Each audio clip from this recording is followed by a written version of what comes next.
Good evening. My name is Samrendra Vikram and currently I am pursuing BLLB Honours from Law College Dehradun, Faculty of Uttaranchal University. Today, during this video, I will be discussing the topic of administrative law, that is, what is the relation between administrative law and constitutional law. अब इस video में आगे बढ़ने से पहले हम लोग ये डिस्कस करेंगे कि रिलेशन क्या है एडमिनिस्ट्रेटिव लॉ और कॉन्स्टिट्यूशनल लॉ का. अब इस टॉपिक को अच्छे से समझने के लिए टू अंडरस्टैंड और to give a better view to this topic we will understand it through the help of a diagram. इसे हम एक डायग्राम के हेल्प से समझेंगे. Now you can see this diagram is known as Venn diagram. इसमें क्या है ये कि अगर ये कॉन्स्टिट्यूशनल लॉ है, ये आप देख रहे हैं दो सर्कल है जो कि आपस में इंटरसेक्ट किया हुआ है. ये एक्चुअली है मैथ्स का concept. Now if you consider this as constitutional law and this as administrative law, तो ये जो कॉमन पोर्शन आप देख रहे हैं shaded part, this is called an intersection B. ये जो इंटरसेक्शन का पॉइंट है इसे ये होता है, ये एक्चुअली है relation between administrative law and constitutional law. फिर से मैं दिखाऊंगा, ये है कॉन्स्टिट्यूशनल लॉ और ये है एडमिनिस्ट्रेटिव लॉ. ये पूरा कॉन्स्टिट्यूशनल लॉ है और ये पूरा कॉन्स्टिट्यूशनल लॉ है, एडमिनिस्ट्रेटिव लॉ सॉरी. अब जो पार्ट एडमिनिस्ट्रेटिव लॉ का कॉन्स्टिट्यूशनल लॉ के पार्ट से इंटरसेक्ट कर जाए, जो कॉमन पार्ट होता है वो होता है उस पॉइंट से हम समझेंगे कि एक्चुअली दोनों का रिलेशन है क्या. इसे हम वाटरशेड डायग्राम भी बोलते हैं, क्योंकि ये जो शेडेड पार्ट है यही हमें बताता है कि ये एक्चुअली रिलेशन क्या है दोनों के बीच में. इस डायग्राम को हम लोग फिर आगे भी डिस्कस करेंगे. तो इस डायग्राम को अगर हम लोग दिमाग में अभी से रखते हैं, ध्यान में रखते हैं, तो थ्रू आउट दी वीडियो ये कंसेप्ट हमें समझने में बहुत आसानी होगी. The concept that is relation between administrative law and constitutional law. So in order to understand that, we must remember this shaded part. Now, coming on to this, total यहाँ पे तीन concept निकलता है इस diagram से. First concept being watershed, second is bridge concept that I'll discuss later, and third is an A intersection B, जो कि ये maths का एक formula है कि जो ये एन इंटरसेक्शन बी जब हम फाइंड कर लेते हैं तो हमारा रिलेशन निकल जाता है कि एडमिनिस्ट्रेटिव लॉ और कॉन्स्टिट्यूशनल लॉ का रिलेशन क्या है. Now sorry, now moving on to the topic, we will be discussing this topic that is relation between administrative law and constitutional law into 9 parts. Now if you want to note, you can note the synopsis as well. You can see we will be starting through introduction part, then we'll move to background, relationship, importance, reason, historical background, emergence, expansion, sources and conclusion. So first of all we'll discuss introduction, that what exactly is the relation or what is the introduction of the topic relation between administrative law and constitutional law. Moving further, we'll see the background, that why this topic or how. Coming on to the next, relationship, what exactly both shares the relationship, what are the articles that is involved in the administrative law, मतलब कि कौन सा constitutional law के ऐसे articles हैं जो कि administrative law में हमें उसे गवर्न करने के लिए हमें ज़रूरत पड़ती है. फिर इंपॉर्टेंस इस टॉपिक का, और both shares the relationship, what are the articles that is involved in the administrative law, मतलब कि कौन सा कॉन्स्टिट्यूशनल लॉ के ऐसे आर्टिकल्स हैं जो कि एडमिनिस्ट्रेटिव लॉ में हमें उसे गवर्न करने के लिए हमें ज़रूरत पड़ती है. फिर इंपॉर्टेंस इस टॉपिक का और एडमिनिस्ट्रेटिव लॉ और कॉन्स्टिट्यूशनल लॉ का क्या इंपॉर्टेंस है, will discuss that too. Coming on to the reasons, next is historical growth, इसका शुरुआत कहाँ से हुआ, दैट मीन्स कि एडमिनिस्ट्रेटिव लॉ का शुरुआत कैसे कहाँ पे क्या हुआ, किसने क्या कंसेप्ट दिया और दोनों का रिलेशन का इनिशिएशन क्या है. Next is expansion, to what limit it is expanded, इसे हम कहाँ तक और किस एम्बिट तक देख सकते हैं.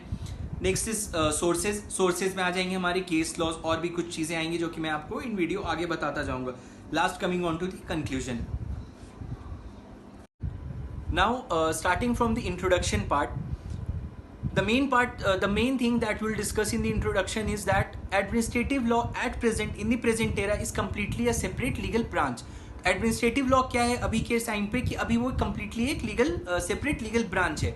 बट कभी कभी क्या होता है, डिसिप्लिन्स और जो डिसिप्लिन्स होते हैं, जो सब्जेक्ट मैटर होता है कॉन्स्टिट्यूशनल लॉ का, वो क्या होता है, that overlaps to the administrative law, that is known as watershed in the administrative law, meaning thereby जो भी डिसिप्लिन्स होते हैं कॉन्स्टिट्यूशन लॉ के, कभी कभी क्या होते हैं, वो ओवरलैप कर जाते हैं एडमिनिस्ट्रेटिव लॉ को. जैसा कि मैंने आपको डायग्राम में उस टाइम भी बताया था वाटरशेड का कंसेप्ट, जब दोनों इंटरसेक्ट कर जाते हैं तो हम इसे क्या बोलते हैं, वाटरशेड इन दी एडमिनिस्ट्रेटिव लॉ. तो ये जो है, ये मेन इनिशिएशन है, मेन इंट्रोडक्शन यही है कि एडमिनिस्ट्रेटिव लॉ जो है वो बिल्कुल ही एक सेपरेट लीगल ब्रांच है, और जो उसका जो कभी कभी क्या होता है कॉन्स्टिट्यूशनल लॉ का जो डिसिप्लिन होते हैं, the discipline of constitutional law may overlap with the application और with the discipline of administrative law, that is known as watershed in the administrative law. Now coming on to the articles that is of constitutional law that is involved in the administrative law. Now in case if you want to note it, you can note it. The articles are Article 32, Article 32, Article 136, Article 267, Article 227, Article 311, Article 263, Article 280, Article 262. These are some of the articles which are involved in the administrative law, meaning thereby जो mechanism है constitutional law के जो कि हमें help करती है control करने के लिए एडमिनिस्ट्रेटिव अथॉरिटीज, वो इनमें से कुछ आर्टिकल्स हैं. सबसे पहले हमने क्या देखा, आर्टिकल 32. आर्टिकल 32 क्या है, remedies for enforcement of rights conferred by the part 3. जब भी पार्ट 3 में कोई भी फंडामेंटल राइट्स हमारा वायलेट होता है तो we can directly approach to the supreme court, that is article 32. Next coming on to is article 136, that is special leave to appeal by the supreme court.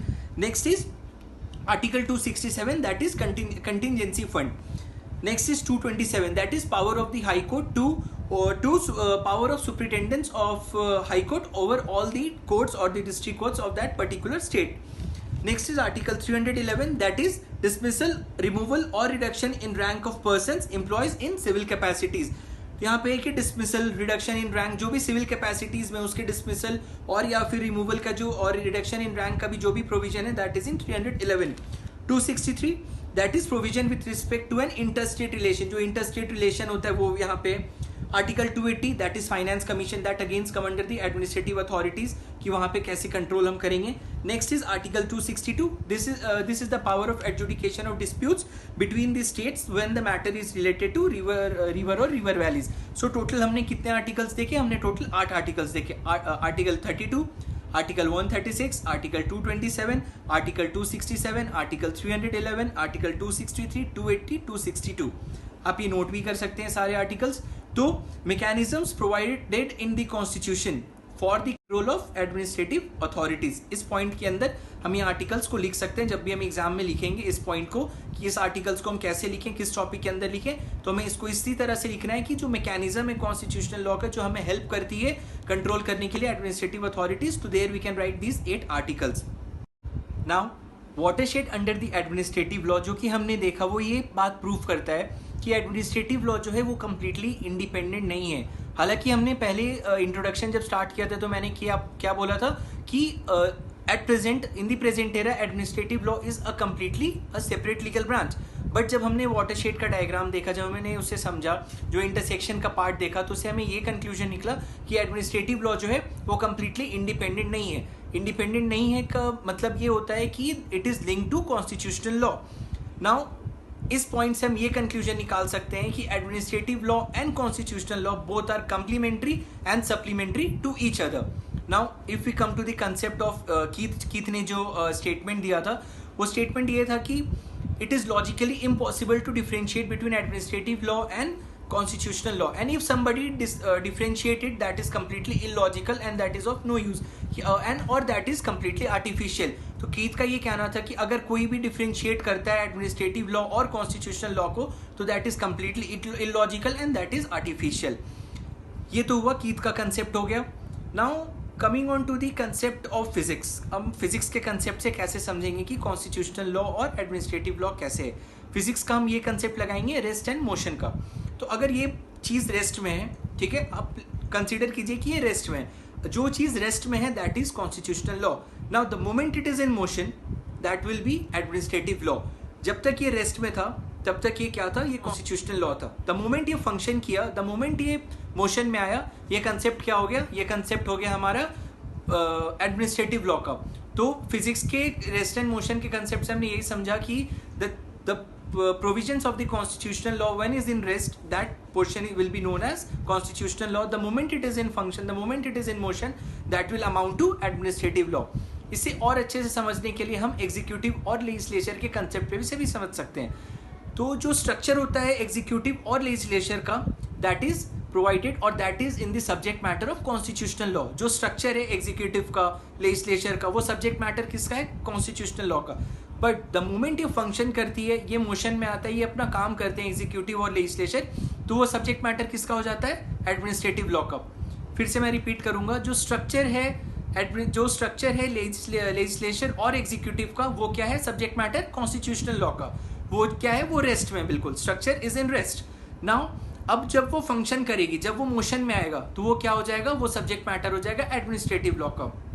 इससे हम क्या कंक्लूड कर सकते हैं कि जो कॉन्स्टिट्यूशनल लॉ है वो बिल्कुल क्या है, वो कोर लॉ है। वो क्या कर रही है, that is giving birth to administrative law, और administrative law is getting blood from the constitutional law. इसीलिए बोला जाता है कि एडमिनिस्ट्रेटिव लॉ का जो सोर्स है, जो कोर लॉ है, जो सोर्स है, वो कहाँ है, कॉन्स्टिट्यूशनल लॉ का। क्यों? क्योंकि जो स्ट्रक्चर्स है, जो सारे चीजें हैं, वो कौन बता रहा है, वो कॉन्स्टिट्यूशनल लॉ बता रहा है। जो आर्टिकल्स है वो सब कौन बता रहा है, वो बता रहा है कॉन्स्टिट्यूशनल लॉ। जब तक वो रेस्ट में, the moment those are in the motion, the provisions, the disciplines, the subject matter of the constitutional law, the moment they are in the motion, that will amount to administrative law. जब वो function करने लग जाए तो वो administrative law हो जाता है। हालांकि लाइफ हमने लिया किससे, कॉन्स्टिट्यूशनल लॉ से। द मोमेंट ब्लड आ गया एडमिनिस्ट्रेटिव लॉ में, तो वो फंक्शन करने लग गया, इसलिए बोला जाता है constitutional law gives birth to administrative law and administrative law gets blood from the constitutional law.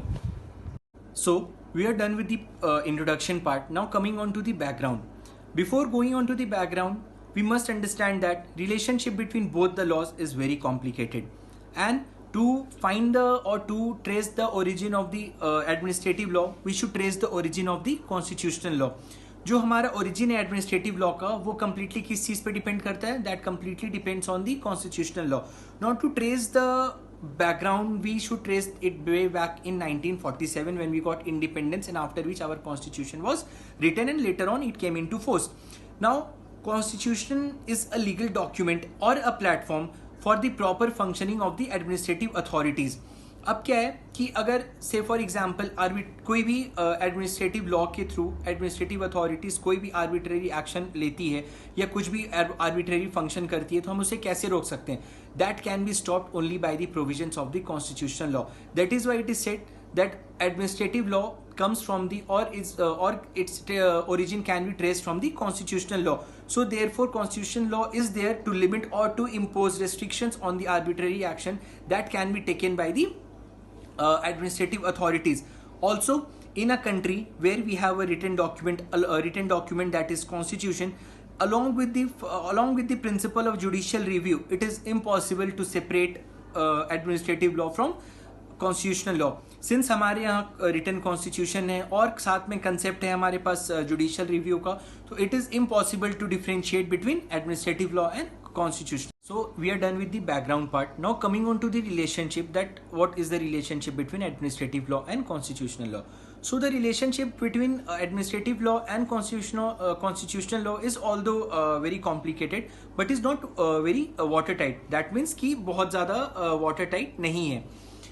Also both constitutional law and administrative law is a part of a public law. Constitutional law is said to be the mother of the administrative law. अब जैसे कि मैंने पहले आपको ये बताया कि administrative law functions करती है और उसका ओरिजिन है कॉन्स्टिट्यूशनल लॉ से, और उसका एक मेन रीजन ये है कि कॉन्स्टिट्यूशनल लॉ इम्पोज करती है, रेस्ट्रिक्शंस लगाती है एडमिनिस्ट्रेटिव अथॉरिटीज पे, ताकि कोई भी आर्बिट्रेरी एक्शन ना ले पाए administrative authorities. Similarly there are the principles of administrative law जो कि रेस्ट्रिक्ट करती है, जो कि arbitrary action of constitutional law को लिमिट करती है. Like the principles of administrative law there is just, fair and reasonable. जो फेयरनेस, जस्ट और रीजनेबलनेस का जो कंसेप्ट है, जो प्रिंसिपल है एडमिनिस्ट्रेटिव लॉ का, वो क्यों है? It is there to restrict or to limit the arbitrary function of the constitutional law. So now you can see the relationship between administrative law and constitutional law. Administrative law को कौन उसके powers को, arbitrary actions को रोक रहा है? Constitutional law. और constitutional law के arbitrary actions को या फिर उसके functions को कौन limit कर रहा है? Principles of administrative law, that is just, fair and reasonableness. Now sorry. Now administrative law deals with the organizations or the functions of the individual or the groups of the administrative authorities. जो administrative law का जो ambit है, जो उसका पूरा ambit है, वो थोड़ा कम है. वो कम इसलिए क्योंकि वो डील करती है administrative authorities में. बट जो constitutional law है उसका ambit wide है. It deals with the organizations, functions of the different states, of almost all the states. वो सारे ऑर्गेनाइजेशन, सारे इंस्टीट्यूशन, सब चीज़ को कवर करती है, सब चीज़ को फंक्शन करती है. Also it covers the administrative authorities. इसीलिए जो वाटरशेड का जो कंसेप्ट है, नेक्स्ट हम लोग ये पढ़ेंगे कि इंपॉर्टेंस क्या है इस कंसेप्ट का. तो इस कंसेप्ट का जो इंपॉर्टेंस पढ़ेंगे उसमें सबसे इंपॉर्टेंट यही है कि जो वाटरशेड का जो कंसेप्ट था, जो वाटरशेड का जो कंसेप्ट है वो क्या होता है, वो एक लाइन डिमार्केट करती है. वो एक लाइन है जिससे हमें ये पता चलता है कि how both are different, how the functions are different, how they work differently. जो कि वो जो कॉमन पार्ट है, अब ऐसा भी नहीं है कि कॉन्स्टिट्यूशनल लॉ है और एडमिनिस्ट्रेटिव लॉ है तो वो दोनों बिल्कुल ही इंडिपेंडेंट है, दोनों ही बिल्कुल ही साथ साथ काम करें. Although both are complementary and supplementary to each other, but we need to focus on the part that was a shaded part in the diagram that I showed you the earlier part of the video. कि जो line demarcate कर रहा है, जो line separate कर रहा है, वो बहुत ही इंपॉर्टेंट है ये समझने के लिए कि दोनों का रिलेशन क्या है. ऑल्सो जब भी हम इंपॉर्टेंस लिखेंगे, पहले मैंने डिस्कस किया कि इंट्रोडक्शन में हमने क्या क्या लिखना है, फिर हमारा बैकग्राउंड हो गया, फिर हमारा रिलेशनशिप हो गया. अब जब हम इंपॉर्टेंस लिखेंगे तो सबसे पहले हम इंपॉर्टेंस में हम डिस्कस करेंगे वाटरशेड डायग्राम. वाटरशेड डायग्राम के बाद हम फोकस करेंगे कीथ के स्टेटमेंट पे. कीथ के स्टेटमेंट को हम यहाँ पे फिर से अच्छे से लिखेंगे कि it is logically impossible to differentiate between administrative law and constitutional law, and if someone does that is completely artificial. और वाटरशेड को हम फिर से यहाँ से कर देंगे एक्सप्लेन कि वो एक ऐसा पार्ट है जो कि डिमार्केट करता है, सेपरेट करता है दोनों लॉज को, और कि एक कॉमन फंक्शन, एक कॉमन एरिया लाता है जहां पे कि दोनों फंक्शन करते हैं. जैसा कि मैंने बताया, एडमिनिस्ट्रेटिव लॉ को कौन उसके आर्बिट्ररी एक्शंस पे रिस्ट्रिक्शन इंपोज कर रहा है, दैट इज कॉन्स्टिट्यूशनल लॉ. अब कॉन्स्टिट्यूशनल लॉ के आर्बिट्ररी चीज पे कौन लिमिट कर रहा है, कौन रिस्ट्रिक्ट कर रहा है, तो principles of administrative law like that of justice, reasonableness और fairness.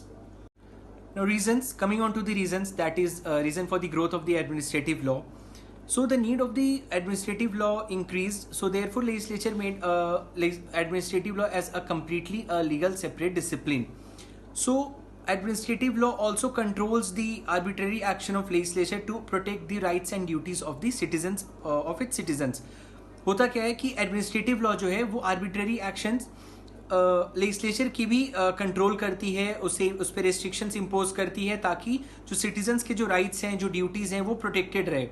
Now government duties not only to protect its citizens from external aggression और इंटरनल डिस्टर्बेंस, बट गवर्नमेंट की ये ड्यूटी है to protect and to take care of their citizen from a mother's womb to the grave. मतलब कि government को सिर्फ ये नहीं देखना है कि हमें अपने सिटीजन्स को एक्सटर्नल एग्रेशन या इंटरनल डिस्टर्बेंसेस से बचाना है, बट एक बच्चे की जन्म से लेके जब तक कि उसकी नेचुरली खुद से डेथ नहीं हो जाती है, तब तक उसके राइट्स, ड्यूटीज उसके प्रॉपरली प्रोटेक्टेड रहने चाहिए. Therefore, these are some of the reasons why we need the administrative law, or why there is a need for the growth of the administrative law. इन सब बातों से हमें ये भी लगता है कि एडमिनिस्ट्रेटिव लॉ को एक completely legal separate branch बना देना चाहिए, बिल्कुल ही अलग.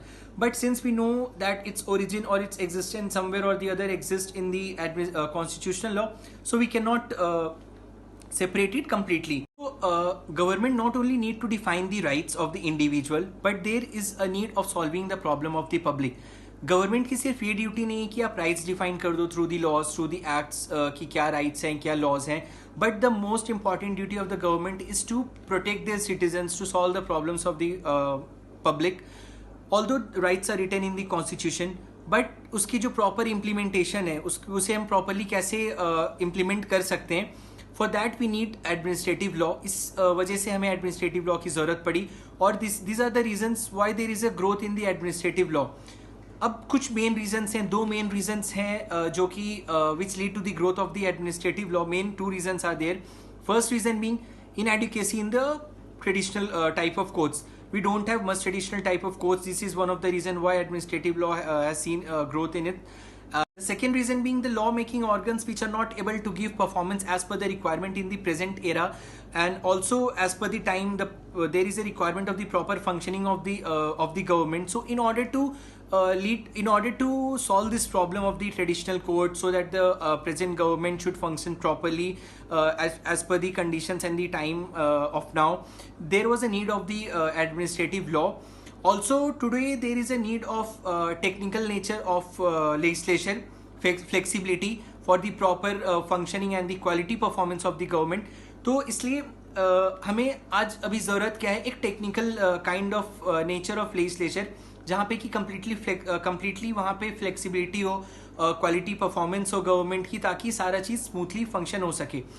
अब एडमिनिस्ट्रेटिव लॉ का एक और बहुत इम्पॉर्टेंट चीज़ है कि उसके ग्रोथ के लिए, वो है कि record of facts, decisions, evidences, ये सारी चीज़ के कलेक्शंस, इसके रिकॉर्ड्स, ये सब भी ज़रूरत है। So these are the points why there was a need of the administrative law, और क्यों इसमें ग्रोथ हुआ। तो ये सारी पॉइंट्स जो कि हमने देखा। Now we'll move on to the historical growth. Now talking about the historical growth, administrative law was prominent even in the ancient times. जो एडमिनिस्ट्रेटिव लॉ है वो ऐसा कंसेप्ट नहीं है कि वो कंसेप्ट 20th सेंचुरी में आया, बट ये कंसेप्ट बहुत ही पुराना कंसेप्ट है। We can trace this concept way back in the time of the Mauryas and Guptas, when they had a very well organized and centralized administrative system. Although उनके time पे क्या था, वहाँ पे बहुत ही centralized, बहुत ही properly organized administration system था, but the rule of dharma was in action there. जब मौर्यास गुप्तास का जो टाइम था, वहाँ पे क्या था, धर्मा का जो रूल ऑफ धर्मा था वो वहाँ पे एक्शन में था। जो धर्म का जो प्रिंसिपल था, धर्मा का जो प्रिंसिपल था, although there were some principles that exist today, that the principle of natural justice, fairness and all, ये सब क्या था, these were the concepts which were in the ambit of dharma, principle of natural justice, fairness, ये सारी चीज़ें थी। But अगर हम स्टडी करते हैं धर्मा को, अगर उस टाइम के एडमिनिस्ट्रेशन को देखते हैं, तो we conclude that the ambit of the dharma, the principle, the rule of the dharma was much wider than the concept of rule of law or due process of law that we follow today. So ये तो था बिल्कुल ही ancient time का। Now when we talk about England, it existed before 20th century, and in England there is no nothing as separate branch, meaning there by administrative law is not a separate legal branch there. Now coming to the third point is about Dicey. Now we say that Dicey misunderstood the concept of administrative law. Why we say that Dicey misunderstood the concept of administrative law? Because when he was studying a rule of law, or according to the concept of rule of law of Dicey, he completely excluded altogether the concept of administrative law along with the concept of the system of administrative courts. जो administrative court के जो principles थे, जो system थे, जो administrative law था, जब dicey rule of law की पढ़ाई कर रहे थे, जब उनकी स्टडी कर रहे थे, उन्होंने कम्प्लीटली एडमिनिस्ट्रेटिव लॉ और एडमिनिस्ट्रेटिव कोर्ट की जो सिस्टम था उसे एक्सक्लूड कर दिया। Therefore we conclude that Dicey completely misunderstood the concept of administrative law. The next point that we'll discuss is about the expansion and the existence. So the administrative law came into existence only for the fulfillment of the needs of the public, for the protection and of the rights and duties of the public, so that legislature could not take any arbitrary action against the rights of the public. So therefore administrative law came into existence. Although we see that administrative law overlap with the other laws, especially constitutional law, it's not completely a separate legal branch. Also we say that it exists with the through the constitutional law, or its origin in the constitutional law. But when we'll study other laws as well, so we'll see that its essence, the essence of administrative law, will be seen in every branch of law.